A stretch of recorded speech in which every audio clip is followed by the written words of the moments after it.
কিশোরগঞ্জের ঐতিহাসিক পাগলা মসজিদের দান বক্স থেকে মোট 8,21,34,304 টাকা পাওয়া গেছে। এছাড়াও রয়েছে স্বর্ণ ও রূপা সহ বেশ কিছু বৈদেশিক মুদ্রাও। দানের এসব অর্থ মসজিদের স্থানে আন্তর্জাতিক মানের কমপ্লেক্স বানানো সহ দরিদ্র অসহায় রোগীদের চিকিৎসার কাজে ব্যয় করা হবে বলে জানিয়েছে কর্তৃপক্ষ। শনিবার 30 নভেম্বর সন্ধ্যার পর গণনা শেষে দানের টাকার এই হিসাব পাওয়া গেছে। এদিন সকালে পাগলা মসজিদের 9টি দান বক্স ও 2টি ট্যাঙ্ক খোলা হয়।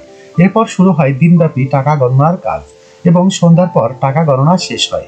এ সময় ছিলেন কিশোরগঞ্জের জেলা প্রশাসক ডিসি ও পাগলা মসজিদ পরিচালনা কমিটির সভাপতি ফৌজিয়া খান, কিশোরগঞ্জ জেলার police super SP Mohammad Hasan Chowdhury ও মসজিদ পরিচালনা কমিটির সদস্য সহ আরো অনেকেই। টাকা গণনা কাজে কিশোরগঞ্জের অতিরিক্ত জেলা প্রশাসক সার্বিক রুবেল মাহমুদ, অতিরিক্ত জেলা ম্যাজিস্ট্রেট মিজাবে রহমত, অতিরিক্ত জেলা প্রশাসক শিক্ষা ও আইসিটি নাহিদ হাসান খান, কিশোরগঞ্জ সদর উপজেলা নির্বাহী কর্মকর্তা ইউনো মোহাম্মদ এরশাদ মিয়া, নেজারত ডেপুটি কালেক্টর এনডিসি রওশন কবির, রূপালী ব্যাংকের সহকারী ব্যবস্থাপক এজিএম রফিকুল ইসলাম সহ ব্যাংকের 75 জন স্টাফ, মাদ্রাসার 285 জন ছাত্র, মসজিদ কমিটির 34 জন, আইন শৃঙ্খলা বাহিনীর 10 জন সদস্য অংশ নিয়েছে।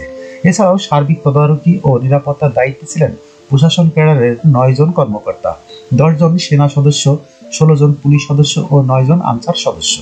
সাধারণত 3 মাস পর পর পাগলা মসজিদের দান বক্স খোলা হয়। এবার তা খোলা হলো 3 মাস 14 দিন পর। এর আগে সবশেষ চলতি বছরের 17 আগস্ট মসজিদের দান বক্স খুলে গণনা করে 7,22,13,046 টাকা পাওয়া যায়। এছাড়াও স্বর্ণ ও রূপা সহ বেশ কিছু বৈদেশিক মুদ্রাও পাওয়া গেছে। যখনকার খবর তখনই দেখতে চোখ রাখুন সুন 24 টিভিতে। চ্যানেলটি সাবস্ক্রাইব করুন।